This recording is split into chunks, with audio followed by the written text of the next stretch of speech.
नमस्कार दोस्तों, स्वागत है आपका मिशन यूपीएससी में। फैक्ट फॉर प्रीलिम्स में हम daily current affair news discuss करते हैं।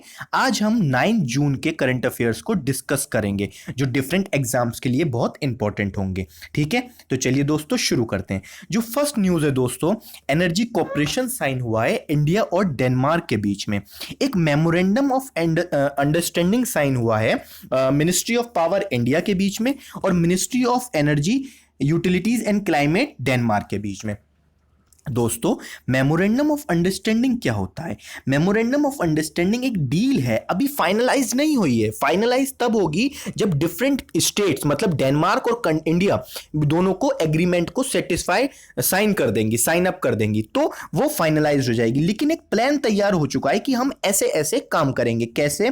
कि फर्स्ट पॉइंट जो है लॉन्ग टर्म एनर्जी प्लानिंग, क्योंकि दोस्तों अब हमें एनर्जी सेक्टर की तरफ मूव करना पड़ेगा। पेट्रोलियम के ऊपर हमें ज्यादा डिपेंड नहीं रहना पड़ेगा।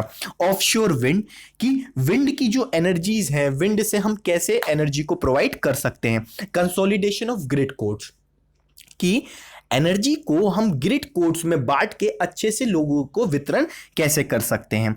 इंसेंटिवाइज पावर प्लांट को हम कैसे इंसेंटिवाइज कर सकते हैं, मतलब एक छोटा सा पावर प्लांट बड़े क्षेत्र में एनर्जी को कैसे प्रोवाइड करवा सकता है। इंक्रीज फ्लेक्सिबिलिटी इन पावर परचेजिंग एग्रीमेंट। दोस्तों, इंडिया के अंदर अगर कोई एग्रीमेंट है या कोई टेंडर है या कोई बहुत बड़ी डील फिक्स होनी है तो उसमें कंपनी खोलनी है तो उसमें बहुत डिले प्रोसेस होता है।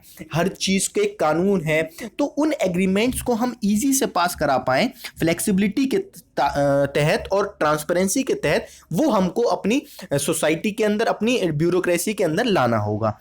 लास्ट पॉइंट क्या है? लार्ज बेनिफिट होने वाला है मेमोरेंडम ऑफ अंडरस्टैंडिंग जो साइन हुआ है इंडिया के इलेक्ट्रिसिटी मार्केट को कम रुपए में ज्यादा वितरण होगी इलेक्ट्रिसिटी, जिससे जो हमारे गांव आज की डेट में भी बचे हुए हैं वहां तक भी हम इलेक्ट्रिसिटी पहुंचा पाएंगे। दोस्तों, नेक्स्ट न्यूज भी डेनमार्क से रिलेटेड ही है कि यूएसए ने अप्रैल में फाइनेंशियल एड प्रोवाइड दी थी ग्रीनलैंड को, जिससे डेनमार्क नाराज हो गया था।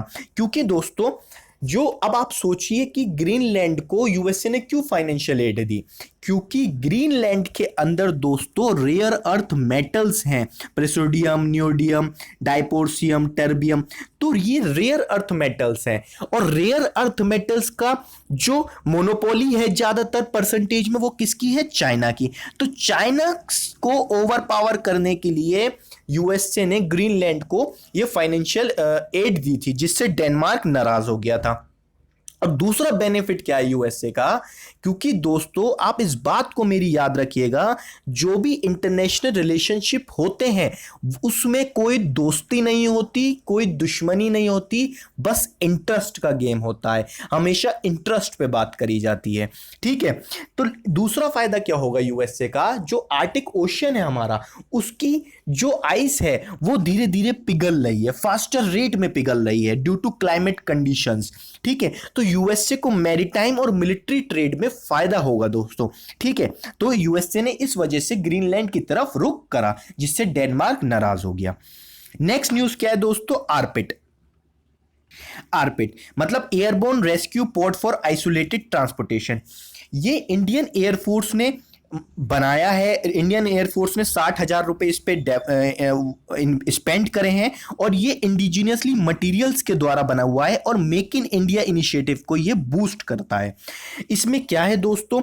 ये एक लाइट वेट काउंटर पार्ट्स है जो कोविड-19 के पेशेंट हैं, क्रिटिकली सफरिंग है, उनके लिए। मैं आपको एक मिनट पिक दिखा देता हूं इसकी। ये है।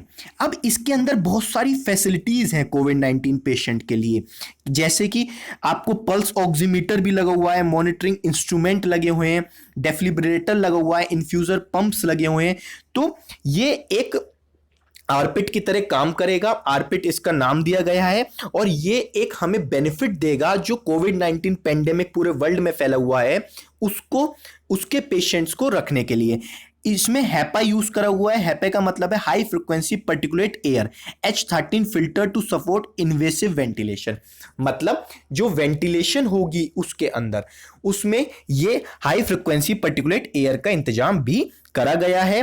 और दोस्तों इसके अंदर इतनी जगह है कि ये ग्लव्स और पावर पैक्स भी रख सकता है। ठीक है, तो चलिए अब नेक्स्ट न्यूज की तरफ। ये एक एयरक्राफ्ट है और इसके अंदर ये आर्पिट है दोस्तों। ठीक है, इसका नाम ही आर्पिट दिया गया है। नेक्स्ट न्यूज है सोशल बबल्स। क्या न्यूज है? एक न्यूजीलैंड का मॉडल है हाउस होल्ड का बबल्स। उसमें क्या है, मैं आपको सिंपल वे में समझाता हूं कि मान लीजिए कि 5-6 लोगों ने एक सोशल बबल बना लिया।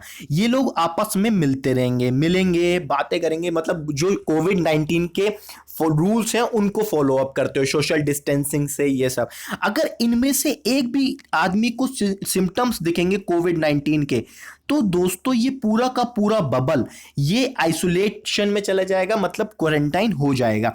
इससे क्या होगा दोस्तों, जो ट्रांसमिशन है फैलने का, वो कम हो जाएगा और लोगों के बीच में इंटरेक्शन भी बना रहेगा। तो ये एक, जिससे सोशल रेस्ट्रिक्शन जो थी उसको खत्म करने के लिए चीजें लाई जा रही हैं, नए नए इनोवेशंस हो रहे हैं कि हम कैसे एक दूसरे से मिल सकते हैं।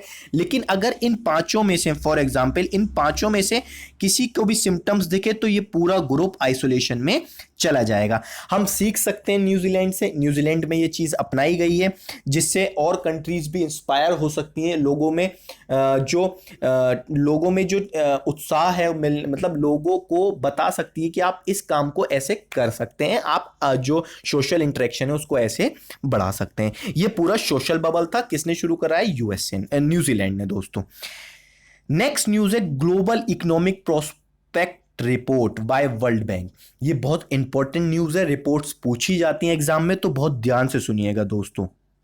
वर्ल्ड बैंक ने ये रिपोर्ट जारी करी है और वर्ल्ड बैंक इसको जारी करता है global economic prospect report. Directly ये क्वेश्चन पूछा जाता है। इसमें क्या कहा गया है कि इंडिया का जो ग्रोथ रेट है इस साल का, वो 4.2% रहने वाला है 2019 और 20 में। और इन्होंने कहा है कि इंडिया गवर्नमेंट को परचेज करने चाहिए गवर्नमेंट बॉन्ड्स, जिससे अपना फाइनेंशियल कंडीशन को वो ईज कर सकें। इन्होंने बताया भी है कि ये क्यों इंक्रीज हुई इंडिया गवर्नमेंट की स्पेंडिंग और ग्रोथ रेट, ऐसा क्यों आया, क्योंकि इंडिया ने वेज सपोर्ट दिया। आपने देखा होगा 500 रुपए दिए गवर्नमेंट ने सबको, और बहुत चीजें दी, राशन दिया और बहुत सारी चीजें उपलब्ध कराई। एक टैक्स पेमेंट में टाइम पीरियड दे दिया। ठीक है दोस्तों, और इसमें cash transfer to lower income household दोस्तों। तो इसमें इस वजह से इंडिया गवर्नमेंट के जो फाइनेंशियली थी, वो इस वजह से स्पेंडिंग इंक्रीज हो गई। एमएसएमई सेक्टर के लिए कितनी सारी स्कीम्स गवर्नमेंट ने उपलब्ध कराई हैं। निर्मला सीतारमण जी आई थी और 3-4 दिन वो सेशन चला था बताने का कि हम किस हिसाब से पैसे को वितरण करेंगे 20 लाख करोड़ को। तो ये सब चीजें बताई गई हैं इसमें। नेक्स्ट ये कहा गया है कि इंडिया का जो ग्रोथ रेट है वो और साउथ एशिया कंट्रीज से बहुत बेटर है। जैसे कि इन्होंने बताया कि पाकिस्तान और अफगानिस्तान का भी कंट्रैक्शन होगा, बांग्लादेश का भी 1.6% पे ग्रो है, नेपाल का भी 1.8% पे ग्रो है। लेकिन दोस्तों हमें उन कंट्रीज को देखना चाहिए जिससे हमारा बहुत स्ट्रॉन्ग पावर का हमारा वो डिस्कशन है, जैसे चाइना, तो और बहुत सारे देश सुपर पावर्स के साथ जो डिस्कशन है, ठीक है, इन देशों का भी। ठीक है, तो ये global economic prospect report world bank ने जारी करी है। लास्ट जो है कि colour band for BS6 vehicles. BS का मतलब है भारत स्टेज दोस्तों। ठीक है, इनमें कलर बैंड्स की बात करी गई है कि ये ग्रीन स्ट्रिप लगा होगा 1 सेंटीमीटर विड्थ का, जो आगे का एग्जिस्टिंग स्टिकर होता है जब नंबर प्लेट के ऊपर, तो ये स्टिकर लगा होगा। तो ये BS6 की व्हीकल को दर्शाएगा, भारत स्टेज 6 की व्हीकल को दोस्तों। ठीक है, और पेट्रोल फ्यूल व्हीकल्स में ऑरेंज कलर लगा होगा और डीजल वाली में ब्लू कलर का स्टिकर लगा होगा दोस्तों। इससे हम पता लगा पाएंगे कि ये BS6 नॉर्म की व्हीकल है दोस्तों। और इसमें कहा गया है जो BS6 के नॉर्म एमिशंस होंगे वो पार्टिकुलेट मैटर 2.5 और पार्टिकुलेट मैटर 2.5 ये BS4 के थे। ये 120 माइक्रोग्राम पर क्यूबिक मीटर ट्रांसमिशन करते थे, और जो BS6 के होंगे दोस्तों वो 20 से 40 माइक्रोग्राम पर क्यूबिक मीटर करेंगे दोस्तों। और बेनिफिट्स क्या है, हमने BS4 को छोड़ा और BS6 पे मूव करे हम, भारत स्टेज 6 पे।